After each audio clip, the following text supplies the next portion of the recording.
Hello everyone. इस वाले video में मैं आपके पास एक इंपॉर्टेंट चीज लेकर के आया हूँ। जनरली एक क्वेश्चन पूछे जाते हैं और स्टूडेंट्स इसमें कंफ्यूज रहते हैं थोड़ा सा। जैसे आपको यहाँ पर जो है क्विक रेशियो दिया हुआ है 0.8:1, 0.8:1। तो जैसे आप रेशियो पढ़ें तो आपको ये देख लेना चाहिए कि हमें को रेशियो कौन सा दिया हुआ है, that is quick ratio. Quick ratio का फॉर्मूला क्या होता है? क्विक एसेट्स अपॉन में करंट लायबिलिटीज। अब यहाँ पे पॉइंट ये है कि क्विक एसेट्स जो है वो जो दे रखी है वो करंट लायबिलिटी से कम है, ये इसमें ध्यान रखने की जरूरत है। अब आप देखिए, state with reasons whether the following transactions will increase, decrease और will have no change on the ratio. सबसे पहले आपको दिया गुड्स परचेज ऑन क्रेडिट। जब आप गुड्स परचेज करेंगे ऑन क्रेडिट तो इसका मतलब है आपने उधार में गुड्स परचेज करी। तो जो ये रेशियो होता है इसका फॉर्मूला होता है लिक्विड एसेट्स या क्विक एसेट्स अपॉन में current liabilities.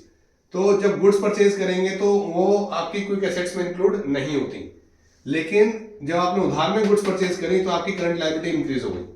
Means current liability increase हो गया मतलब डिनोमिनेटर इंक्रीज हो गया।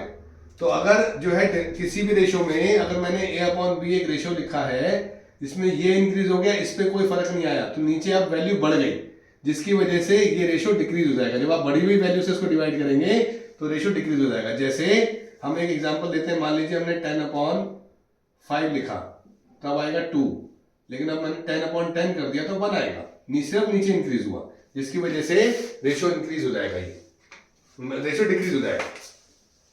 ठीक है, तो इस केस में फर्स्ट में आपका होगा ratio will decrease due to increase in current liabilities.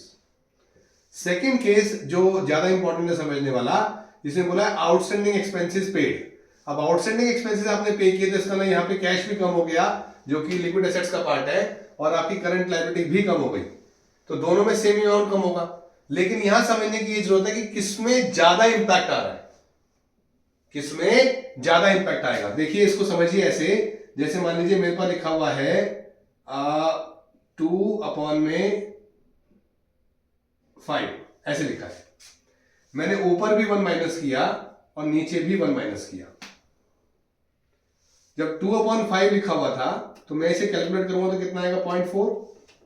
अब मैंने दोनों में से 1 माइनस किया, सेम वैल्यू माइनस करिए ऊपर नीचे, तो आप देखिए यहां पे आ गया 1/4, अब आएगा 0.25। तो पहले क्या था 0.4, अब क्या है 0.25।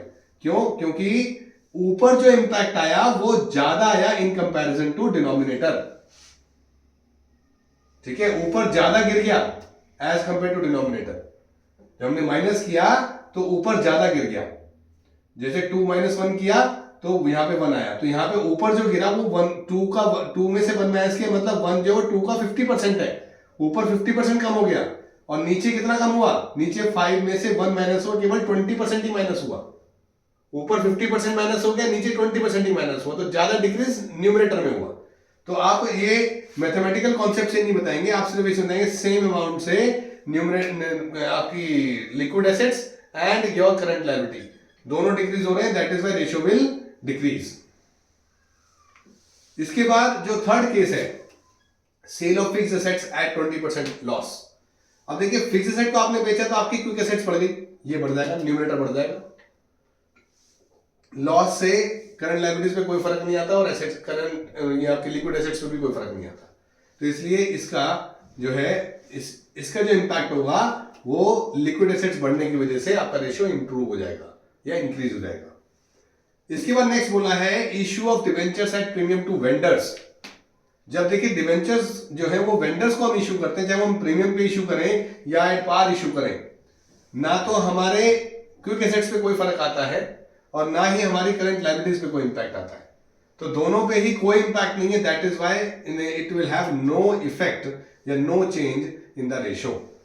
तो ये ध्यान रखिएगा। बस इसमें सबसे इंपॉर्टेंट बात जो समझने वाली है वो ये कि जब ऊपर नीचे सेम अमाउंट से हम प्लस या माइनस करते हैं तो हमें ये देखना होता है कि न्यूमरेटर में ज्यादा चेंज आएगा या डिनोमिनेटर में ज्यादा चेंज आएगा। आपको परसेंटेज वाइज कैलकुलेट करना होता है, तब आपको समझ में आएगा कि रेशियो इंप्रूव होगा या रेशियो डिक्रीज होगा, ये आपको तब समझ में आएगा। ये आपको ध्यान रखने की जरूरत है, बहुत इंपॉर्टेंट है, पेपर में ध्यान रखिएगा।